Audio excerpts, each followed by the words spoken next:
Olá, amigos! Sejam bem-vindos ao canal A Natureza Me Encanta.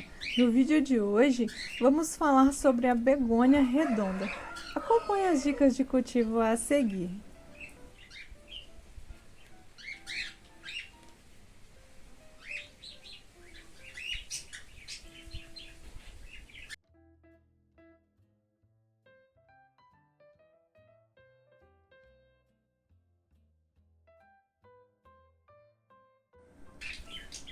Então, vamos falar, de algumas características a respeito do plantio e também de como fazer mudas da begônia redonda. Bom, o nome científico dela é Begônia erythrophila. Ela é conhecida, mais assim, comumente, popularmente, que é o nome mais fácil, como begônia redonda.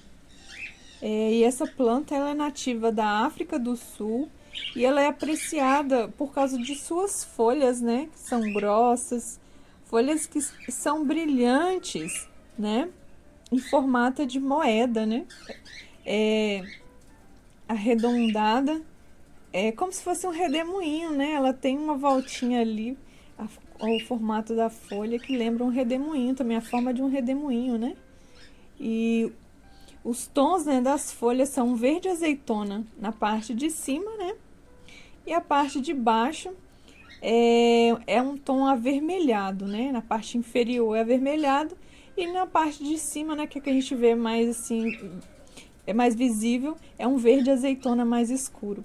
Mas o que chama bem a atenção mesmo é a parte de baixo, que é avermelhada, que é muito bonito. E essa planta, como vocês veem ao longo do vídeo, ela floresce. A floração é delicada, é de um tom branco a um rosa, bem assim, um rosa bebê, bem delicadinho, Mas ao longo mesmo é as folhas que vão dando um realce, que atrai a atenção, para esse tipo de planta. A flor é bem delicadinha. Nós estamos no período do inverno e ela floresceu. Eu estou gravando esse vídeo em junho, para julho de 2024, está no período do inverno e ela floresceu agora. Então ela, para quem nunca viu, a floração tá aí. Essa begônia, ela é da família Begoniaceae, o gênero begônia. E o porte dessa planta, ele pode alcançar até 30 centímetros de altura. E algo que eu acho incrível é que ela vai crescendo meio de ladinho. Não sei se ela fica buscando claridade, acredito que sim. A minha, onde eu cultivo ela, é sombra, tem claridade, mas ela vai crescendo meio de ladinho assim mesmo. Não tem mudas ainda na minha, É a muda que eu plantei, ela desenvolveu, Foi criando essas camadinhas, cresceu e veio o período da floração. E assim, o caule é macio, É herbáceo, é muito delicado. Não tolera sol, porque ele é muito suculento. Como vocês veem no vídeo, ele é todo peludinho. As folhas também são peludinhas, aveludadas, É uma coisa muito delicada, é uma planta super delicada mesmo, Frio, calor e sol ela não tolera. É uma planta que precisa de lugar fresco, Claridade e umidade. E como eu falei, ela fica até com 30 centímetros de altura. As folhas, como a gente vê, são arredondadas, são carnudas essas folhas, São brilhantes. E o tamanho delas, elas podem variar de 5 a 10 centímetros, assim, de diâmetro. A face superior, como eu falei, tem uma coloração um verde mais azeitona, Um verde azeitona mais escuro. E a parte de baixo, ela é um tom avermelhado. A natureza é realmente encantadora, Eu tenho outras plantas que também são assim, que tem duas cores, nas folhas, na parte de cima e a parte de baixo. Então já não é tão surpresa, mas eu fico encantada porque eu acho lindo. As flores, como eu falei também, elas são bem discretas, São um tom de branco, mais para um rosa clarinho. E é as folhas mesmo que ganham aí, As folhas que são mais chamativas. E sobre a iluminação dessa planta, como eu falei, a minha está sendo cultivada, é um local com claridade, tem sombrite, E assim, nesse lugar o sol passa pelas frestas do sombrite.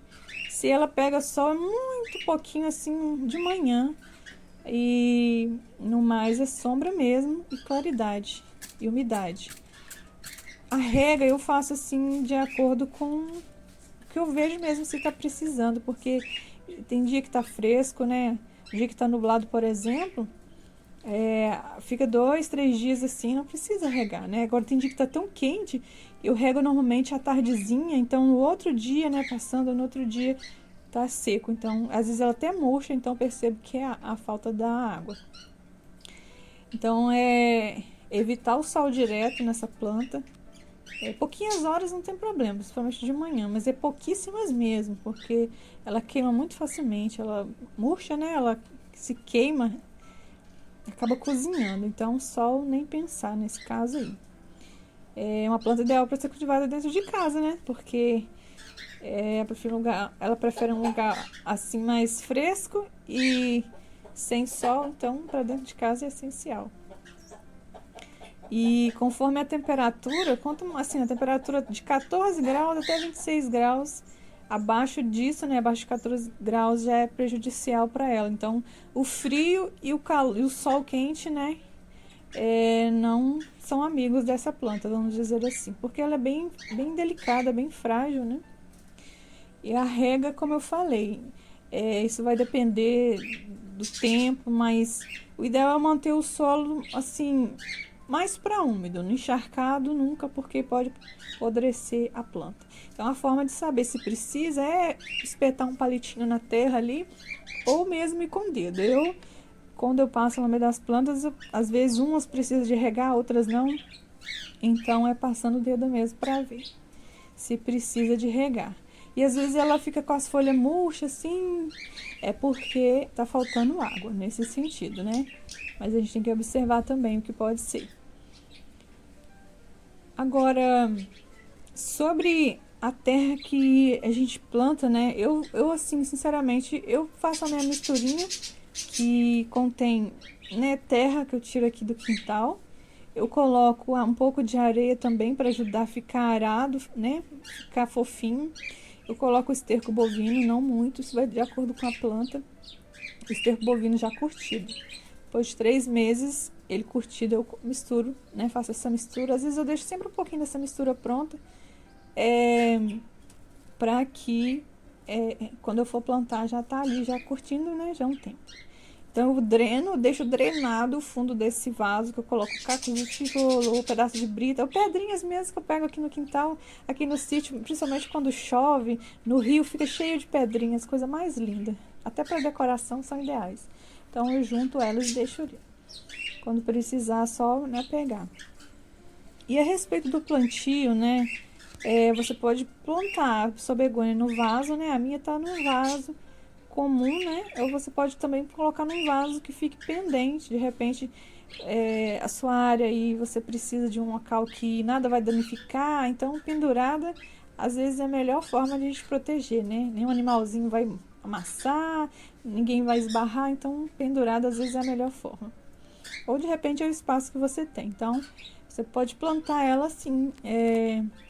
Até no chão dá pra plantar, mas isso vai depender do local, né? Se nada vai pisar, nada vai esbarrar nela, ela vai estar na sombra também.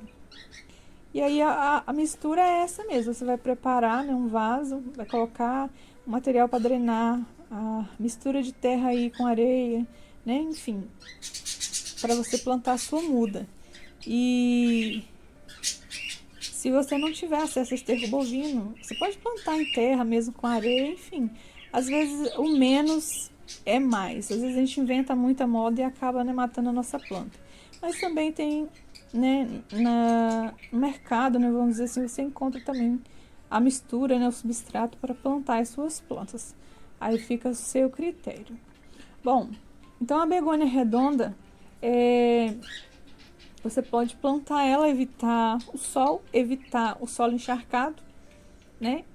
E você pode borrifar também água nas folhas dela. E como eu falei, você preparando essa mistura aí, plantando a sua muda, deixa no local fresco, ela vai desenvolver e vai, com o tempo, né, aparecer as flores, que é a coisa mais linda. Eu gostaria de falar com vocês assim a respeito da propagação. Eu já ouvi falar que se propaga por outras formas, mas eu vou falar para vocês do que eu fiz e o que deu certo. Porque não adianta também eu falar de formas que eu não experimentei, né? De propagar. Eu fiz a propagação dessa begônia por muda. Eu ganhei a muda, né? A senhora me deu a muda e eu plantei. Ela retirou lá da touceira a muda. Só uma mudinha eu trouxe para casa, plantei. Ela, né? Ela prosperou, ela pegou, desenvolveu e tá já desse tamanho. Então, a melhor forma de propagar foi assim. Foi por um galinho no que eu trouxe e plantei. Bom, e algumas coisas podem acontecer com a begônia, né? Como, por exemplo, o ataque de pulgões, cochonilas e ácaros. Então, é necessário você estar sempre monitorando a sua planta, né? Observa porque, assim, se tem alguma infestação, né? De algum tipo desses bichinhos, é bom observar a sua planta debaixo das folhas, né? Olhar o caule. Tá sempre observando é bom. E se caso tiver alguma coisa dessa aí, né? Não falei também dela ficar com fungo, né, que faz apodrecer, mas com relação a essas coisas, né, que podem aparecer nas folhas ou no caule da planta, aí você procura um pesticida, um fungicida, enfim, algo que vai, né, ser do seu agrado, né, e vai ajudar a eliminar essas coisas aí. E aí, outra coisa, as folhas da begônia são bem sensíveis, né, ao cloro presente na água da torneira. Aqui no sítio não tem esse problema, mas assim, quando eu morei na cidade, a água tinha bastante cloro, né? A gente percebia que ficava aquele pozinho branco e era excesso de cloro. Então, nesse caso, é melhor, né, colocar uma água, né, mais limpa, vamos dizer assim, uma água filtrada, enfim, para não danificar a planta. E a respeito da temperatura, como eu falei, né, frio demais, abaixo de 10 graus, a begônia ela não suporta e o sol quente também não. Então, ideal é você estar observando, né, às vezes mudar sua planta de lugar, enfim. E no mais, você pode também borrifar água nas folhas da sua begônia, para que ela fique hidratada, né? E é só você colocar água no borrifador e ir borrifando ela para que ela fique, o ambiente, né, para que as folhas ficam úmidas e ela não venha sofrer com o calor. Então essa é uma forma de amenizar o calor, né, da sua begônia, para que ela, quando a gente borrifa a água, quando a gente rega a planta, ela parece que rejuvenesce, né, ela fica bonita, fica bem. No mais, os cuidados, né, com a sua begônia, todos esses cuidados aí, e mais o que você adquiriu, ou que você vai adquirir, né, ao longo do seu cultivo, vai, né, como se diz, cada vez mais melhorar para que, na verdade, a gente aprende mais, né, cada vez mais com o cultivo das nossas plantas. Bom, você gostou de saber sobre os cuidados, né, com a begônia redonda? Eu espero que sim. Toda semana, né, tem vídeo novo por aqui e eu espero por você. Até mais!